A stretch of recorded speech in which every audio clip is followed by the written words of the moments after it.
es una de las mejores series que nos regaló la televisión, que nos regaló HBO, de la que no se suele hablar mucho, sobre todo porque parece vieja o por lo menos tiene otro ritmo al que no estamos tan acostumbrados, un ritmo más apesadumbrado a la hora de relatar cada una de sus escenas, cada una de sus historias a lo largo de estas 5 temporadas. Vamos a hablar de esta serie, por supuesto antes, si te gustan los videos que hago, si te gusta este tipo de entrevistas, te pido que te suscribas a Mirá a quién encontré porque me das una mano inmensa para seguir haciendo esto que me gusta muchísimo a mí.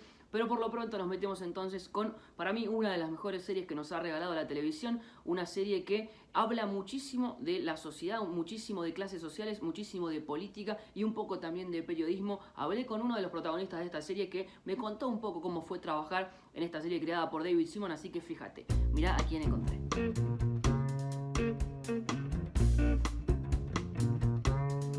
As far as why it's successful and made such an impression, I think it's a combination of things. I think a big part of it is the writers for sure. I think that David Simon and his partners in writing on the show are very, very talented writers of the drama, but they're also very well versed in the social reality, you know, so I think it just rings a bell as or strikes a chord, I should say, as something that's very authentic, very true to life, very challenging to watch because it deals with difficult themes, and also just as fiction is just very well written. It's like a great novel or something where you have many layers and many characters interacting, and those things I just think are really fun and enjoyable to watch.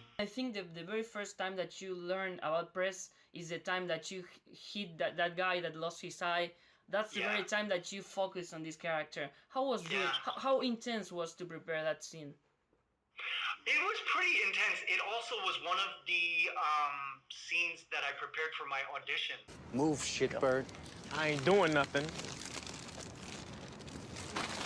Really? What? I got nothing for you.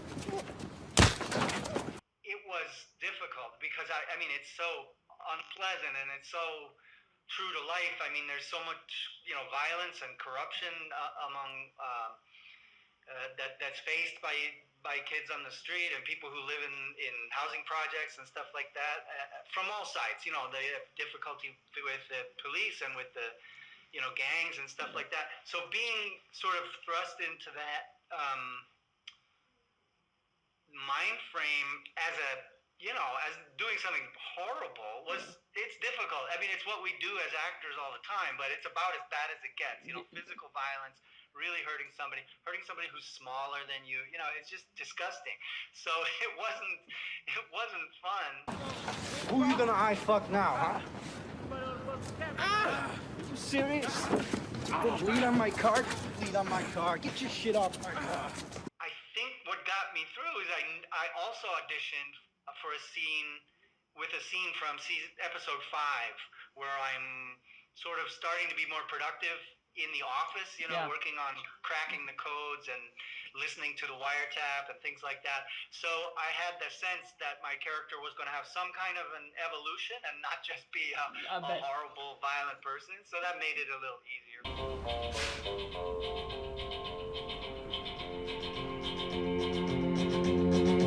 Normally, it was very limited. There was not much communication, and we would just get the script maybe 2 or 3 days before we start shooting the next episode, and then we find out what's going to happen.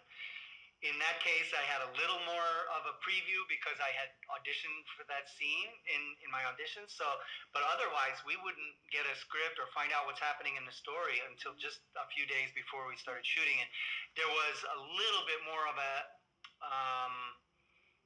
heads up when I went into the schools because it was getting near the end of season 3, and they sort of wanted to just tip their hand a little bit and show me that something different was coming. They didn't tell me everything, but they did indicate that my character was not going to be so much involved with the police anymore, so I didn't know what was... I used to be police. Now I'm a teacher. But being a police isn't just about carrying a gun. On a personal level, it was incredibly meaningful for me. It was very I should say my wife, we'd already been married for 5 years or 10 years when we went around the time I was doing that season. And before I even met her, she was a teacher in Baltimore in identical situations. She was, the only white teacher in a all-black school, and it was a very tough city school where the resources were very limited. Virtually every story that came across in season 4 in the classroom is something my wife had firsthand knowledge of, and many of those things she had spoken to me about even before I did the job. So for my acting life to take on this sort of reflection of her real life experience was very meaningful, and I knew because of her care for her students and how she became like a parent to some of them, and a mentor and a really valued person in their life. I had a sense of how important the work as a character was, and how important the work is that the teachers do. Yeah. And as an actor, it was very gratifying because it became a very important story in the season. So I just loved having that much to do and playing with the the younger actors. I really enjoyed that season a lot.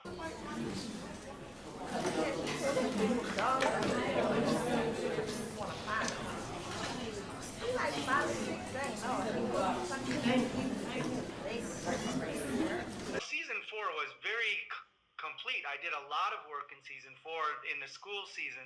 So when season 5 came and it was sort of, no longer my turn and they have a different story to tell, I understood that completely. I missed being at work and on the set, but it made sense to me from a writing point of view, so I couldn't complain. The show had actual people on it, not only actors, but people that was from around and that you cast for some appearance, some cameos on the show. How was sharing this acting life with a non-professional actor? Well, the biggest example for me was the students. When I was in the 4th season and I became a teacher, quite a few of those kids were pretty inexperienced. The 4 that played the main students they had some real experience in acting. Why can't you tell us if you shot somebody or not? What kind of gun you got? You knock up? I might be on the set with 20 or 30 kids playing the students, and they were very focused and very professional. I think they were prepared. 2 things. One, I think they'd been prepared very well. Like before ever coming in front of the camera, they had a long meeting and rehearsal with a special director for the kids, and they really took it seriously, the acting challenge, even if they were just, part of the background in the scene or just had 1 or 2 lines. So that was a big part of it. The other thing is, I think since they were from Baltimore, I think they really shared a sense of importance and pride in the project. There are 2 kinds of kids walking in this building. Stoop kids, corner kids. No, stoop kids. They're the ones that stay on the front steps when their parents tell them. The others go down to the corners. We shot in locations in all kinds of areas in different parts of town. So I did interact with people from the city all the time in different locations and different parts of life, and almost entirely people were very positive and very supportive. Like you said, I think they felt gratified that we were telling their stories, and I think especially in poorer neighborhoods where where people feel like their story maybe doesn't get reflected in the media or in entertainment as much, so it was extra special for them. So overall, I think we always felt like we were celebrated, we were welcomed. If we were shooting in somebody's neighborhood, people were around and wanted to just say hello and say thank you, and it was nice, very nice. What they've seen, how they've lived. You older than your daddy was when he went out on the corner. Well, he done got him locked up. That's the message, D. You can't show no weakness. Ratings weren't helping, and still we are talking, 10 years after the end of the show, as one of the greatest TV shows ever seen. So how was it every day for you, speaking of that? it's not a rumor. It was very uncertain. Our future was very uncertain. I think maybe, you know, by in between season 4 and season 5, by that time, maybe it was a sure thing. But each of the other times before season 2, 3, and 4, it was just waiting to find out if we were going to get picked up or not. Yeah. So it was very uncertain, and that's hard, you know, but it's also, it's the actor's life, you know. Yeah. It's very uncertain all the time. You never know when you're going to work again, and so we're used to it. Hasta ahí la palabra de Jim Trufrost, que tiene quizás uno de los arcos más lindos dentro de The Wire. Pasó de ser un policía hijo de puta a ser un docente con alma paternal para tratar de cambiarles de alguna forma la vida a todos los chicos que tenían la escuela. Fue muy interesante ver la forma en la que su vida personal se reflejó justamente en esta serie. Si te gustan estas entrevistas, te pido que te suscribas una vez más al canal, que te suscribas a Mirá a quién encontré, donde por ejemplo podés ver una nota con el pequeño Elliot, ya no tan pequeño, ya transformado en un adulto, Henry Thomas, que habló conmigo sobre cómo fue trabajar en esta película de Steven Spielberg. O también te podés meter por acá y ver qué fue de la vida. ¿Te acordás de Bradley Pierce, el nene de Jumanji? Bueno, él te cuenta un poquito cómo fue trabajar en esa película ya de mediados de los 90. Nosotros nos vemos en el próximo video de Mirá a quién encontré.